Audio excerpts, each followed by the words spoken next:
it is now my distinguished pleasure of welcoming the Honorable Justice C.V. Wigneswaran to open this event. Justice C.V. Wigneswaran has been a career judge for over a quarter century and retired as a judge of the Supreme Court in 2004.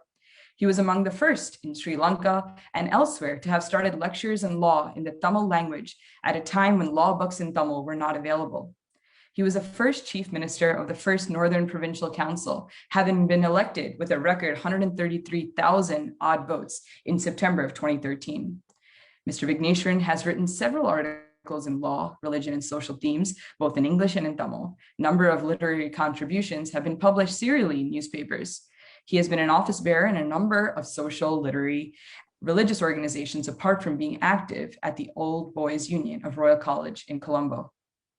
When chief minister, he joined together with other prominent civil society personalities, established the Tamil People's Council, TPC, a civil movement interested in obtaining the legitimate rights of the Tamils in Sri Lanka. Without further ado, Honorable Justice C.V. Wigneswaran.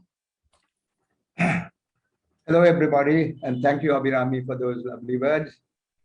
I'm happy that we are able to continuation meeting of Land Grab Conference held on 20th March 2021, though rather belatedly. COVID-19, like the Sri Lankan government, would not like to allow us to thrive in a hurry. It would like to restrain us, control us, and stifle us at all times. Despite the lockdowns and confinements, the fact that we have been able to gather together many luminaries for this Zoom meeting speaks well of my indefatigable young colleagues who have done everything possible to make this e-conference a success and the documentary. Today is an important day. We are releasing a documentary depicting authoritatively what has been taking place for the last 70-odd years in Sri Lanka. This is an on-the-spot description of how land grabbing takes place in the Tamil homeland in the north and east of Sri Lanka. We should have attempted this long time ago. In fact, we should have released many more documentaries of this type by now. We had failed. Yet, at least belatedly, we are able to bring out a documentary of this nature today. Also, we are glad that internationally reputed educationists and luminaries have consented to address us on Sri Lanka's ethnocratic land grabs, methods, consequences, and Tamil land defense. I welcome all of them.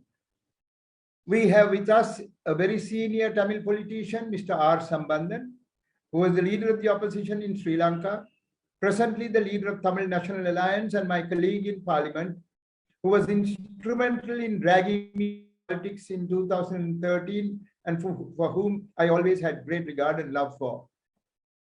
He has consented to co-start this program with me. I thank him profusely for consenting to participate in this event despite his frail physical condition.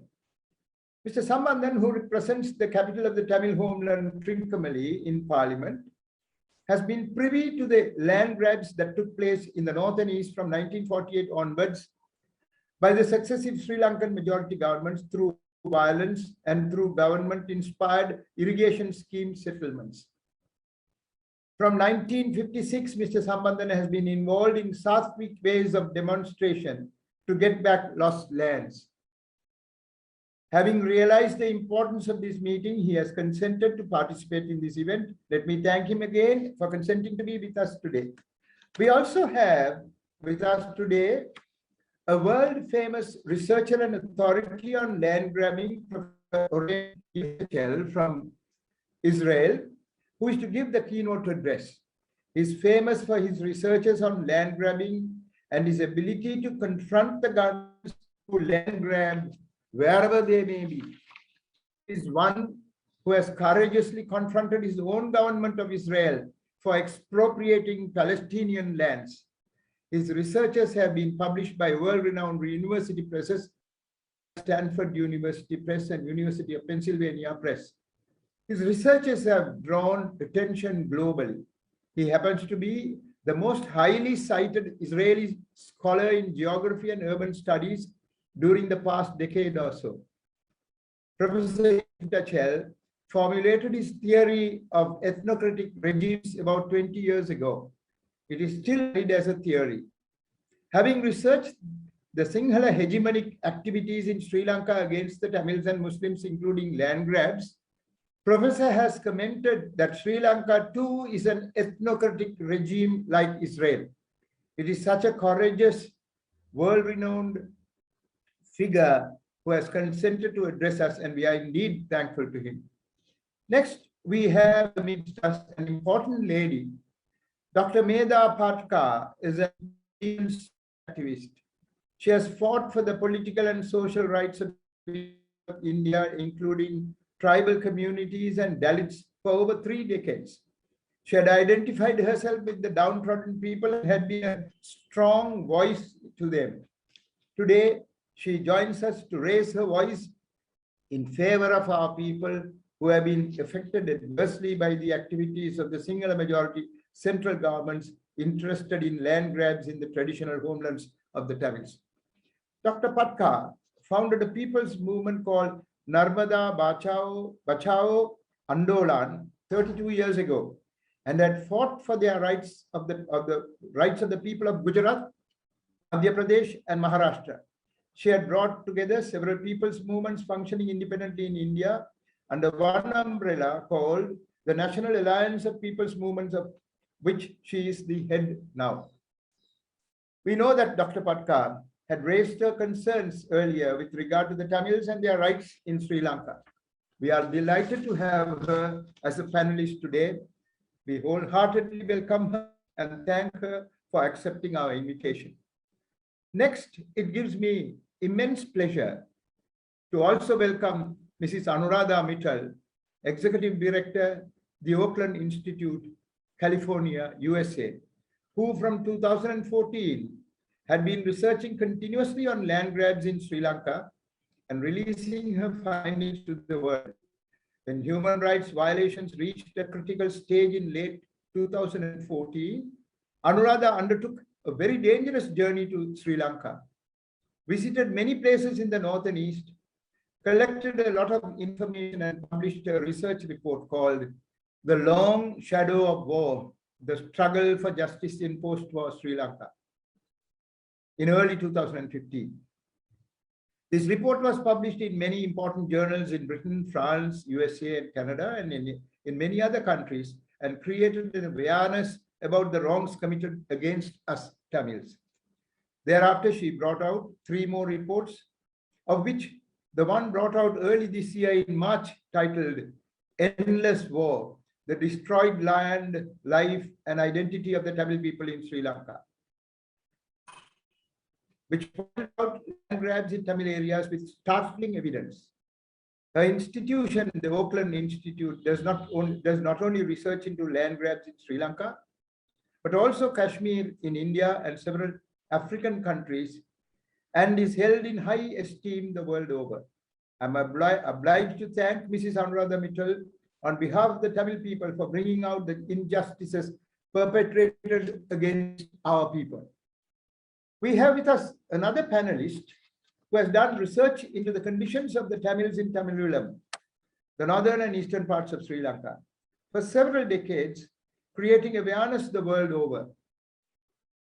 He is none other than Professor Ramu Manivannan of the Department of Politics and Public Administration, School of Politics and International Studies, University of Madras, Chennai, in India. He has always shown interest towards the Tamils of the north and east of Sri Lanka, following with keen interest their struggles towards self-determination within Sri Lanka. Professor Manivannan was a lecturer at the Delhi University for 18 years and a fellow of the United Nations University, Tokyo in Japan, doing research. After the war ended in 2009, having seen genocide being perpetrated against the Tamils by the Sri Lankan government, he ventured to collect all evidence of what happened and wrote his book, Sri Lanka, Hiding the Elephant, documenting war crimes, crimes against humanity, and genocide in the said book, consisting of 975 pages, and brought it out in 2014. Professor needs the heartfelt thanks of all Tamils. I must not forget to congratulate and thank immensely Mr. Sridharan Sovidharan, who has been instrumental in bringing out the documentary soon to be shown here. Mr. Sovidharan has already produced 3 documentaries concerning the plight of the Tamils in Sri Lanka. We hope he would bring forth more such documentaries to educate and create awareness among all our people. We sincerely hope Mr. Sovidharan would attain success after success in the field of cinema as well as documentaries. Let me come on to another person, an important person. Born in Jaffna, early in his life, Sean Vincent de Paul left the country and emigrated to Canada, where he has today made a name for himself as a recording artist and director. We would be fortunate to listen to his musical program for 20 minutes at the end of the panel discussion. I'm told he's a friend of all Tamils who go to Canada, helping them in whatever way possible. Such genuine concern and interest on the part of our youngsters in Canada and elsewhere fills me with hope and courage. We seniors shall not be around in a few years' time.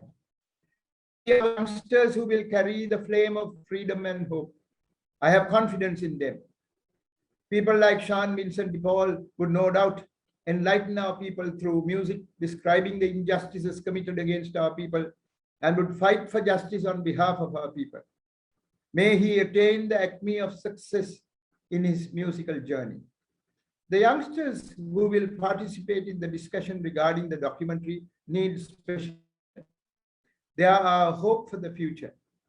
I was no doubt impressed at the first meeting in March this year on their performance. Our people expect so much from you youngsters.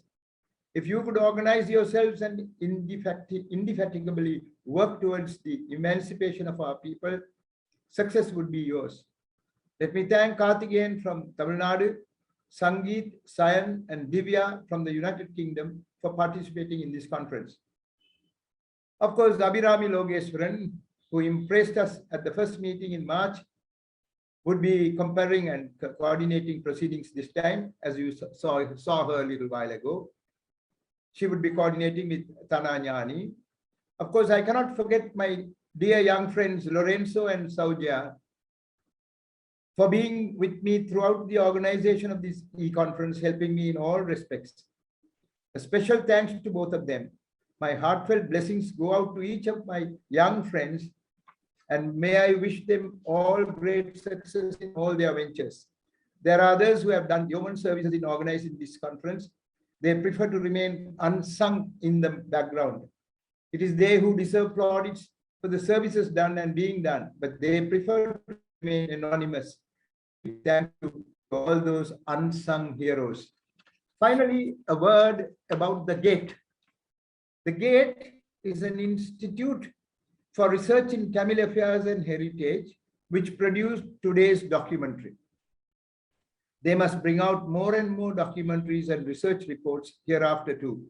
I hope and pray this research organization will grow from strength to strength, not only in our homeland, but also in Tamil Nadu and among our diaspora, attracting not only the intelligentsia from among the Tamils there, but also from other communities.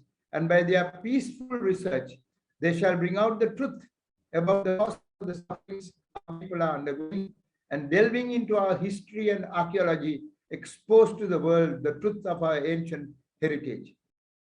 Now let me call upon Mr. Sambandhan to initiate this meeting with his much awaited talk. Thank you.